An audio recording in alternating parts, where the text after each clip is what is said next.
Tonight, on First at 9 this Saturday the 2nd of November 2024. Digital ambitions. Government committed to creating an efficient digital economy, says the President. Innovative solutions.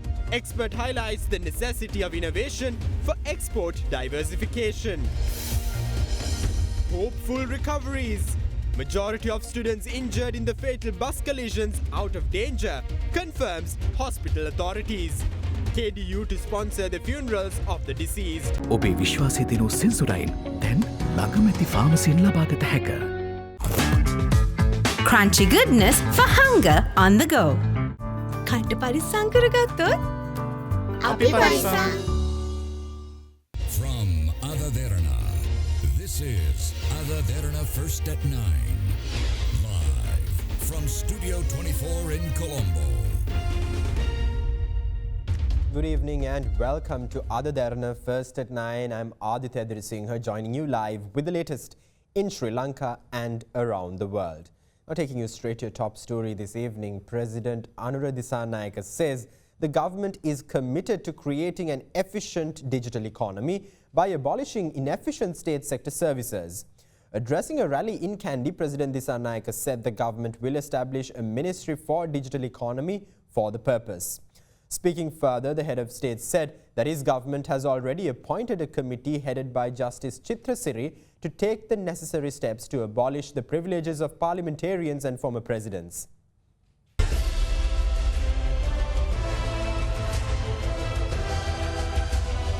Sri Lanka decides 2024. Another election rally of the National People's Power aimed at the 2024 parliamentary election was held today in Kandy under the patronage of President Anura Kumara Dissanayake. දුකට හැඳෝ නෙත්තලට සතුටු කඳුලක් ගෙන දුන් ආදරණීය නායකයා මේ රටේ පීඩිත මිනිසුන්ගේ ජයග්‍රහණය වෙනුවෙන් උරදුන් ආදරණීය නායකයා මේ අය මොනතරම් ප්‍රමාණික මේ රාජ්‍ය දීපල. Those who lost the election are still addicted to the state-sponsored comforts and privileges they received while they were in power.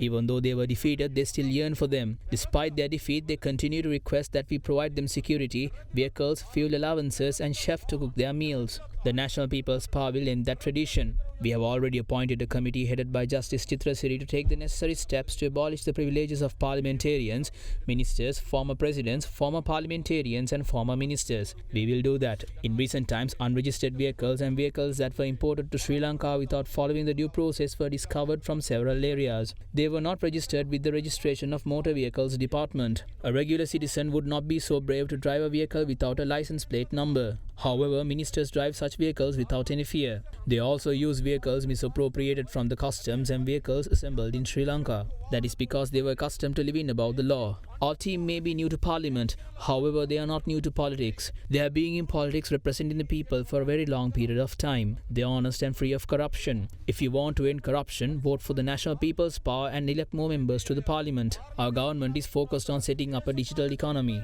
The most important Sri Lankan professional in that regard arrived in Sri Lanka yesterday to take over his new role. He will be supporting the government in digitalizing Sri Lanka without pay. We will establish a new ministry for a digital economy. We will ensure that the people can apply for national IDs, birth certificates and tax payments from home. We will put an end to the system that entertains the accumulation of large number of files, officials soliciting bribes and people wasting time in queues and create a digital economy that provides efficient services to the public. The National People's Power government will pull the country up to a better condition. ජාතික ජන බලවේගයේ ආණ්ඩුව අපේ රට මේ තියෙන තලයේ සිට අලුත් තලයකට අපි උසවනවා. Horizon Campus 2024 Intake 2. Register now. පිරිපුන් ජීවිතයකට ඔබ සමගින් පෙරට Union Assurance. Welcome to Cinnamon Life, South Asia's biggest entertainment hub, where awe awaits. Sadaharita Plantations Limited, celebrating 22 years of your trust. Now, meanwhile, leader of the Samagi Jana Balawege, Sajith Premadasa, highlighted that the incumbent president has failed to fulfill the election promises he pledged before the presidential polls. Speaking at a public meeting, Premadasa pointed out that President Anura Dissanayake, who advocated for the betterment of the common man while running for office, he is currently acting in favor of the country's elite. A public meeting of the Samaga Jana Balawege was held in Casbawa under the patronage of its party leader Sajith Premadasa. During the presidential election rallies, the incumbent president said that electricity tariffs are high due to corruption, fraud and theft, and vowed to end such practices once he assumes the president's office. But he hasn't fulfilled any of the pledges he made prior to the presidential election. They even pledged to reduce the prices of goods and services and essential goods. Those prices have not been reduced yet. Instead, the prices of goods have gone up while a shortage of goods have arisen. Do you recall what he said to say about fuel prices? They pledged to reduce the fuel prices by at least 50 rupees. The government has slashed the prices of 95-octane petrol and super diesel by a small amount. However, the NPP government has failed to reduce the fuel prices of 92-octane and auto diesel. Those are the two types of fuel used mostly by the common man. Anura Dissanayake advocated for the betterment of the indigent people while running for presidency. However, once he assumed the presidency, he acted in favor of the country's elite. Thereby, I request the people to think twice about the incumbent government which deceives the general public. Anura Dissanayake, who vowed to reduce the VAT and APIT tax after assuming duties, failed to discuss the relevant matter with IMF representatives when he was elected to president's office. This is the biggest fraud that has ever happened in the country.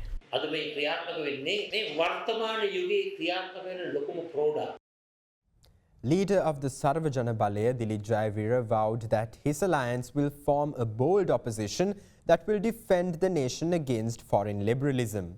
In the meantime, Vice Chairman and Gampa District candidate of the Sarva Jana Balaya, Professor Channa Jayasumana, claimed that their alliance presents a leader who embodies the best attributes of the country's past leaders.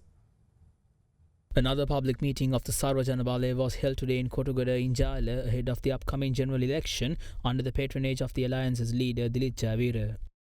SWRD Bandaranaike Mahatmayai Sirimao Bandaranaike Metiniyai Hitiyanang. If former Prime Ministers SWRD Bandaranaike and Sirimao Bandaranaike were present today, which party would they choose to be members of? Would they join the current SLFP or the SLPP, or perhaps newer parties like the NDF or the NPP?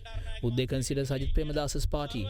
There's no doubt that both former Prime Ministers would choose the Sarva Jana Balaya. Similarly, if former President Mahinda Rajapaksa had continued to work effectively, he too would probably choose to join Sarva Jana Balaya. Given these considerations, we need to present a leader who personifies the attributes of those past leaders, someone who is also acceptable to the country. That person is Dilip Jayawira, and many doctors, accountants and professionals have contributed to this political movement.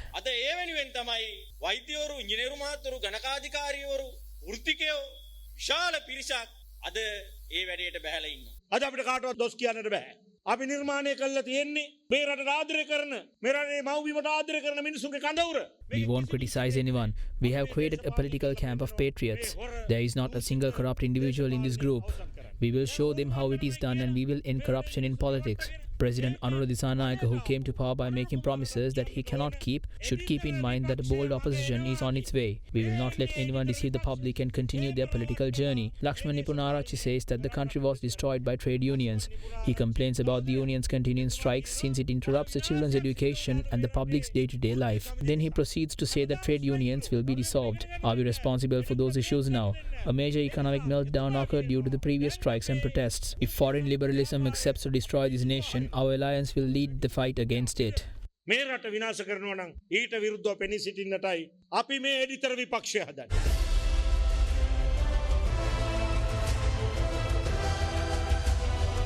Sri Lanka decides 2024. Fast track your career from O levels with eSoft. After O-Levels, start your Australian university degree in just 8 months with ACBT's Foundation Program. Enrollments close on 21st October. Call 071 115 1234 for Colombo or 077 011 3223 for Kandy. Diabetesol සීනිවලින් පරිස්සම් වන ඔබට අමතක නොවන පෝෂණය. Prime Group ලංකාවේ ප්‍රථම වතාවට හඳුන්වා දෙන land leasing ලේසියෙන් මීටමක්. Now, the 39 students of the General Sir John Kotalawala Defence University's southern campus who sustained injuries in the fatal bus crash yesterday in the Badula area are reported to be in stable condition. Hospital sources revealed that the patients are currently recovering and that the threat to their lives have passed. Meanwhile, in a statement, the Ministry of Defence stated that the final rites of the deceased students will be carried out with the full sponsorship of the General Sir John Kotalawala Defence University. A bus carrying a group of students of the General Sir John Kotharavala Defence University's southern campus met with an accident in the Dunhida area in Badulla yesterday. Footage of the bus speeding down the narrow road was recorded on the dash cam of vehicle travelling on the same route.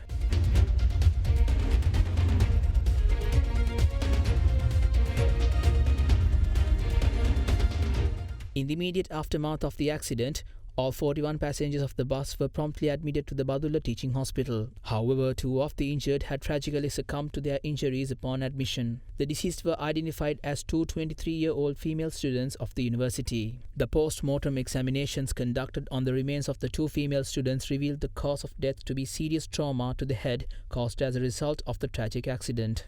Meanwhile, the Deputy Director of the Badulla Teaching Hospital, Dr. Gayan Kure, claimed that the remains of the students were handed over to their families last night. Issuing a statement, the Ministry of Defence claimed that the final rites of the deceased students will be carried out with the full support and sponsorship of the General Sir John Kotharavala Defence University. In the meantime, the other injured individuals are currently being treated at the Badulla Teaching Hospital. Dr. Palita Rajapaksa of the Emergency Treatment Unit of the Badulla Teaching Hospital revealed that the conditions of several patients are stable at the moment. දැරිසත්කාරයක රෝගීන් 10 දෙනෙක් පමණ මේකට ඉන්නවා. දැරිසත්කාරයේ ඉන්න රෝගීන්ගෙන් අද කීප දෙනෙක් සාමාන්‍ය වාර්තුල දාන්න පුළුවන් අපිට. එම රෝගීන්ගෙන් වැඩි පිරිසක් මේ වෙන විට සුවය ලැබෙමින් සිටිනවා. ජීවිතාවන දානම් පහළ වෙලා ගිය බව නිර්වේදන විශේෂ වෛද්‍යවරයා තව මොහොතකට කලින් පැවසුවා. ඉතින් අපිට ලොකු බලාපොරොත්තුවක් තියාගන්න පුළුවන් දරුවන්ගේ ජීවිත සම්බන්ධයෙන්. While highlighting the necessity of more dollar inflows to the country as Sri Lanka attempts to find sustainable economic solutions, Chief Innovation Officer of the National Innovation Agency, Professor Ajit Dialvis, is of the view that Sri Lanka should diversify its export basket by introducing new products to the world through innovation. Delivering the keynote address of the public lecture themed Military Innovations and its Contributions to National Security, organized by the Institute of National Security Studies, Professor Dialvis said that the state-owned enterprises of the country should embrace innovation in order to become value adders to the Sri Lankan economy. Big discussion about SOEs that are loss-making. It's so unfortunate to think. But we must all think about all institutes to get into an economic value added. How do you get into that economic value added situation? Okay, you take innovation-based, monetizing creativity, and you have a pathway. And then exactly what to do. So it's important we start doing that are important, not things that are simple. We take and refuge and spend time in doing things that are simple. Even if they are world's #1, it doesn't get you much currency. It doesn't propel you to a different position. To innovate, you need inventions. What we say is simple innovations is not going to make waves. So it's important we decide to do things that are, has much higher opportunity, because if you do not start doing the right thing, after 1 or 2, 3 years, we don't have anything to talk about. So it's important from day one, we know exactly what we are going to do. And that has a better chance of creating a wave. Now just imagine the current situation. After the debt restructure, remember, till about 2029 or 28, we need to pay on debt management 6 to 7% of our GDP every year. 6 to 7% of the GDP is not something simple. And you cannot run on reserves for that, because then you're making the dollars that are coming in and spending that. You need to have enough stuff in the system so that the government can take into dollarize it or then to pay for the debt. That means we must work on the exports. But when you see this, Harvard University's Atlas of Economic Complexity, Sri Lanka cuts a very poor figure across the years. So we need to diversify. Just simple diversification, asking for diversification won't happen, because exports means others like to purchase what we produce. For that, we must be competitive. We must create new and exciting things. That's why the innovation needs to come in. Innovation needs to kick in. So #1, current economy and the current situation demands we becoming innovative, because that's the only way to change or have the export systems to diversify.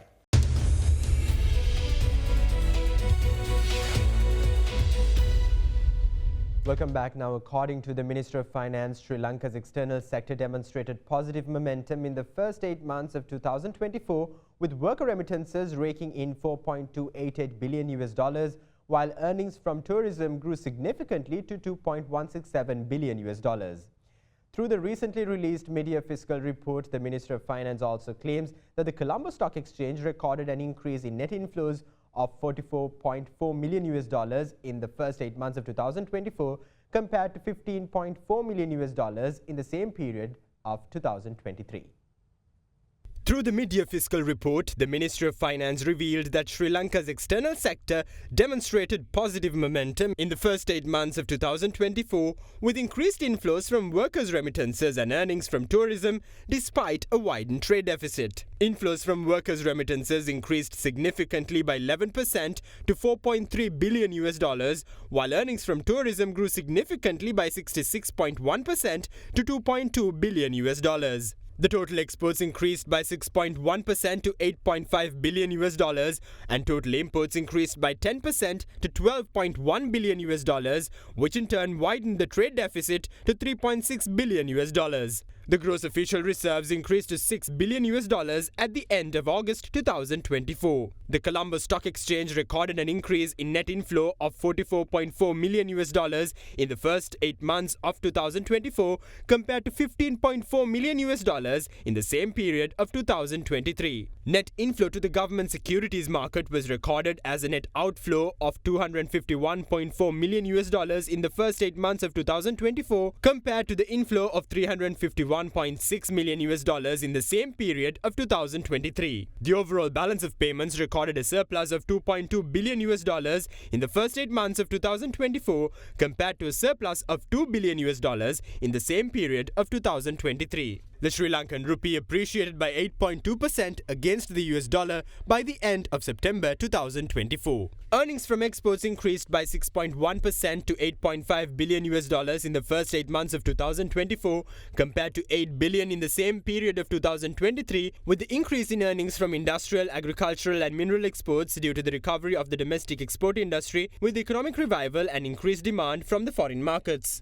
Industrial export earnings contributed 78.3% of the total export earnings, while agricultural and mineral export earnings accounted for 21.2% and 0.2% of total export earnings respectively. Earnings from industrial exports increased by 6.1% to $6.7 billion in the first 8 months of 2024 from $6.3 billion in the same period of 2023 due to the increased export earnings from textiles and garments, petroleum products, rubber products, and food, beverages and tobacco products. Earnings from agricultural exports increased by 5.9% to $1.8 billion in the first 8 months of 2024 from $1.7 billion in the same period of 2023, with increased earnings from tea, coconut, spices and vegetables. Meanwhile, mineral export earnings increased by 19.8% to $18.8 million in the first 8 months of 2024 from $15.7 million in the same period of 2023. Expenditure on imports increased by 10% to $12.1 billion in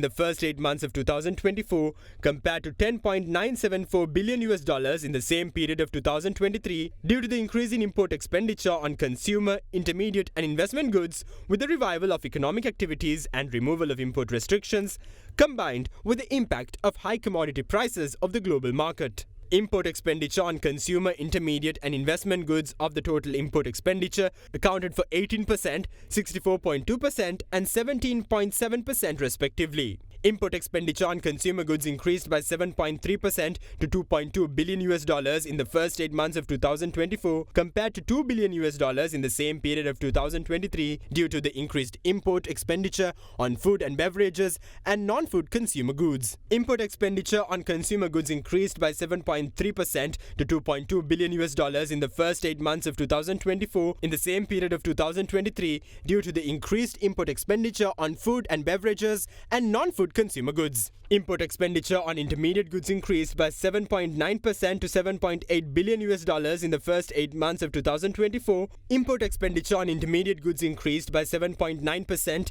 to $7.8 billion in the first 8 months of 2024 from $7.185 billion in the same period of 2023 due to the increase in expenditure mainly on textile and textile articles, chemical products, plastics and articles thereof, base metals and paper boards and articles.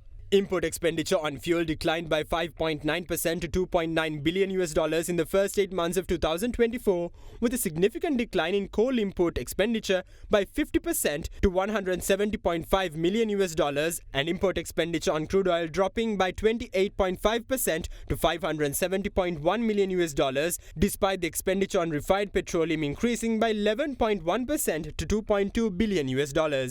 Import expenditure on investment goods increased by 22.5% to $2.1 billion in the first 8 months of 2024 from $1.7 billion in the same period of 2023. This was mainly due to the increase in expenditure on machinery and equipment by 18% to $1.4 billion, building materials by 25% to $601.9 million, and transport equipment by 115% to $98 million due to the rise in prices in foreign markets and improvement in investment activities with the revival of the economy. Now, Swiss Airlines Edelweiss Air resumed its scheduled seasonal flights to Sri Lanka, with its maiden flight carrying over 250 passengers touching down at the Bandaranaike International Airport in Katunayake yesterday.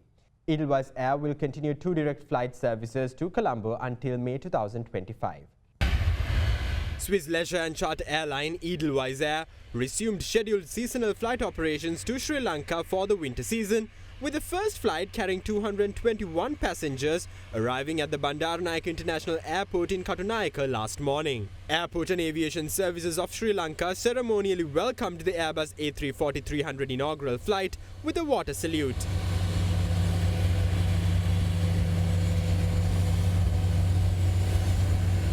This flight operates every Friday from Zurich Airport in Switzerland to Bandaranaike International Airport in Katunayake and travels to Zurich on the same day via Male, the capital of Maldives. The Swiss airline commenced flight operations of its A340-300 aircraft to Colombo on the 31st of October and will continue until May next year. Edelweiss Airlines announced that this direct flight service will operate twice a week from January next year. The new connection offers a convenient direct flight for passengers from Colombo to Europe, with many flight operations from Zurich in Switzerland connecting to Europe, North America and beyond the Swiss International Airlines from its hub at Zurich Airport. Edelweiss Air is the sister company of Swiss International Airlines and a subsidiary of the Lufthansa Group.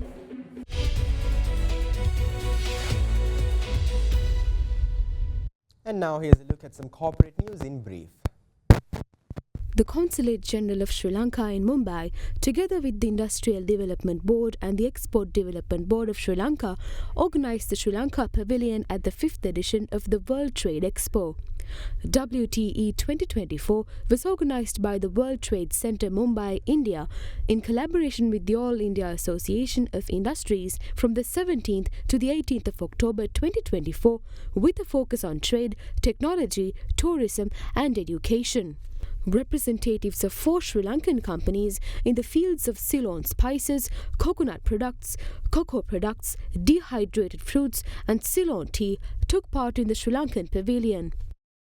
The Chartered Institute of Personnel Management Sri Lanka partnered with the University of Vaunia in organising the 5th Research Conference on Business Studies 2024. Chartered Fellow Member of CIPM Sri Lanka and Board Member of the Human Resource and Remuneration Committee at the Central Bank of Sri Lanka, C. Heva Pattani, represented CIPM at this conference, participating in the panel discussion titled Unlocking Business Frontiers, Exploring Innovations and Knowledge Diffusion. In other corporate news, Horana Plantations plc, a member of the Hales Group plc, became the first Sri Lankan company to develop a management system fully compliant with the European Union deforestation regulation. The accomplishment underwent third-party verification by the global non-profit entity Preferred by Nature, which works to drive sustainable impact for people, nature and climate.